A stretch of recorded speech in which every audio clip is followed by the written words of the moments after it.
Hey guys, today I'm going to show you how to change a front turn signal bulb on this 2017 Hyundai Accent. If this video is helpful to you, can you smash that thumbs up button and leave a comment down below for the YouTube algorithm? Really helps out a lot. First, pop your hood. Now this process is the same regardless of which side you're doing. The driver's side here is a little bit tighter, so I'm going to show you on the passenger side so you can see a little bit better. But the turn signal bulb is right here behind this cover on the driver's side and right here on the passenger side. So all you need to do is twist this out, and then you're going to pull that out, and right there is your bulb.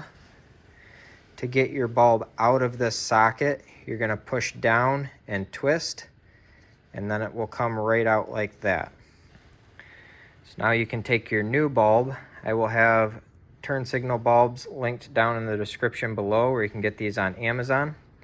But you're going to push it back into that slot. That little tab right there needs to slide down in the slot.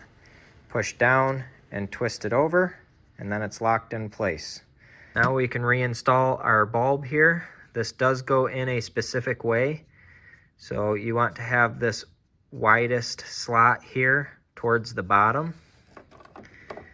And you're just going to twist it until you can easily push it in like that to where it's even with this. And then you're just going to twist and lock it in place. There you go. You have just changed a turn signal bulb on your car. So I hope you found this video helpful. If you did, smash that thumbs up button. Leave a comment down below for the YouTube algorithm. Thank you for watching and have a good one.